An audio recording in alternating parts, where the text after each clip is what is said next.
तो आज की कहानी की शुरुआत होती है और हम एक फैमिली को कार से जाता हुआ देख पाते हैं जो अपने एक नए घर को रेंट पर लेकर वहां पर रहने जा रहे थे, क्योंकि इनके डैड अब इनकी मॉम के साथ नहीं रहना चाहते थे।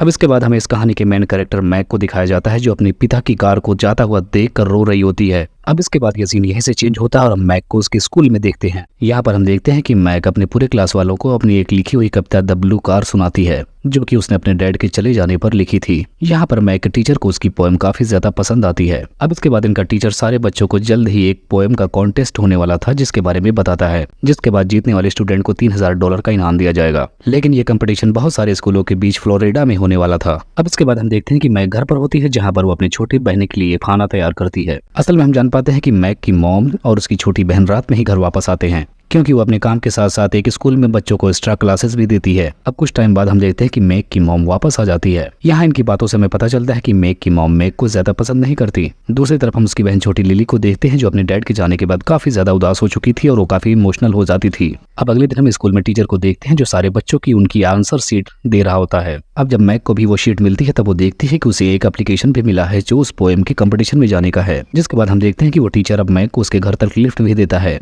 और इसके अलावा उसकी फैमिली के बारे में भी पूछता है। यहाँ पर वो टीचर उसे बताता है कि उसे पोएम कंपटीशन में हिस्सा लेना चाहिए और इसकी तैयारी करने में मैं तुम्हारी लंच के टाइम मदद भी करूंगा। अब एक दिन मैग की फ्रेंड मैग को बताती है कि हमारा जो टीचर है वो एक राइटिंग कंपटीशन में एक बार अवार्ड भी जीत चुका है और जिस बुक को वो हमेशा अपने साथ रखता है वो उसका नॉवेल है। मुझे ये सीक्रेट मेरे पेरेंट्स ने बताया था क्योंकि मेरे पेरेंट्स उस टीचर ऑस्कर के फ्रेंड्स हैं। अब इसके बाद हम देखते हैं कि मैग अपने उस टीचर के पास जाती है, जिसके बाद वो फॉर्म भरकर उसे सबमिट करने के लिए कहती है। जिसके बाद अब मिस्टर ऑस्कर उसे पोएट्री के बारे में समझाने लगते हैं। अब वापस घर आने के बाद मैग अपनी एक पोएम लिखने लगती है और इसके अलावा अपनी छोटी बहन लिली को भी संभालती है। जिसके बाद वो दोनों अपने कमरे में जाकर सोने लगती हैं। अब अगले दिन जाकर वो फिर से मिस्टर ऑस्कर के साथ पोएट्री की प्रैक्टिस करने लगती है। अब रात हो जाने के बाद हम मैग और उसकी फ्रेंड और उसकी बहन को भी एक साथ डिनर करते हुए देखते हैं। यहाँ पर मैग अपनी मॉम से पूछती क्या आप मेरे स्कूल में कल आ सकती हैं, क्योंकि कल मेरा एक पोएट कंपटीशन है। लेकिन उसकी मॉम कहती है कि मुझे कल जरूरी एक जॉब के लिए इंटरव्यू देने जाना है। अब डिनर करने के बाद मैग की मॉम मैग को समझाती है कि वो जॉब उनके लिए बहुत ज्यादा जरूरी है, क्योंकि वो जॉब मिल जाने के बाद हम सारे लोग बहुत आसानी से जिंदगी गुजार सकते हैं। अब अगले दिन हम देखते हैं कि मैग उस कंपटीशन में जीत जाती है। जिसके बाद उसका टीचर ऑस्कर आकर उसे कांग्रेचुलेशन बोलता है। जिसके बाद वो उसे समझाता है कि अब तुम्हें फ्लोरिडा जाने के लिए तैयार हो जाना चाहिए।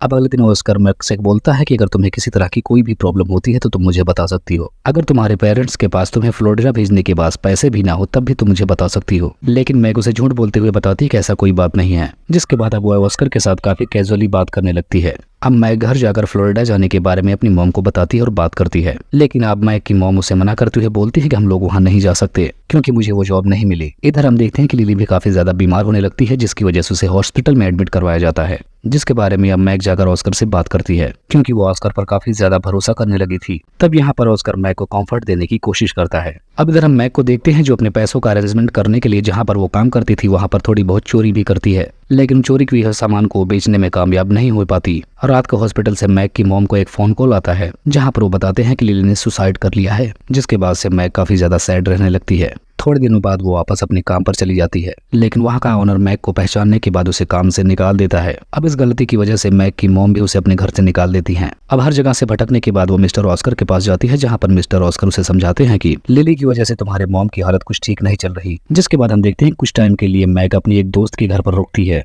तभी एक दिन वो चोरी से अपने घर में घुसकर उनके गहने चुरा लेती है और अब फ्लोरिडा जाने के लिए उसने एक बस टिकट भी खरीद रखा था। अब कंपटीशन से एक दिन पहले मैग एक समंदर के किनारे पर जाकर सो जाती है, क्योंकि किसी अच्छे होटल में रुकने के लिए उसके पास पैसे नहीं थे। अब अगली सुबह वो वहाँ पर मिस्टर ऑस्कर उनके बेटे और उनकी वाइफ से मिलती है। जिसके बाद वो उन सारे लोगों के साथ मिलकर काफी सारे बातें करती है। अब थोड़े टाइम बाद हम देखते हैं कि मैग ऑस्कर के साथ बीच पर घूमने के लिए चली जाती है। यहाँ पर मिस्टर ऑस्कर मैग के करीब आने की कोशिश करने लगते हैं। इसके अलावा उसे किस भी करता है। जिसके बाद वो दोनों एक होटल रूम में जाकर एक दूसरे के साथ इंटीमेट भी होते हैं। अब ऑस्कर के बाथरूम में जाने के बाद मैग उसकी लेदर बुक को खोलने की कोशिश करती है जिसमें उसने अपना नोवेल लिखा था। लेकिन यहाँ पर वो देखती है कि वो बुक पूरी तरीके से खाली है, यानी उसे अब सच्चाई पता चल जाती है कि ऑस्कर बस उसे इंप्रेस करके उसके पास आना चाहता था। अब अगले दिन कंपटीशन में हम देखते हैं कि मैग अपनी पुरानी पोएम ब्लू कार को छोड़कर एक नई पोएम सुनाती है जो कि उसने मिस्टर ऑस्कर के चीट करने के बाद लिखी थी। अब ये सुनने के बाद ऑस्कर जान जाता है कि मैग को उसका सच पता चल चुका है। जिसके बाद हम देखते हैं कि मैग को कंपटीशन हार जाती है और वापस अपने घर लौट जाती है। अब घर पहुंचने के बाद मैग अपने डैड को फोन करती है शान वो अपने मॉम के पास आती है और उससे माफी भी मांगती है। यहाँ पर वो बताती है कि मैंने अपने डैड को भी फोन किया था क्योंकि मैं उनके साथ रहना चाहती हूँ और इसके अलावा मुझे उनकी बहुत जरूरत भी है। जिसके बाद अब मैक की मॉम इस बात के लिए राजी हो जाती हैं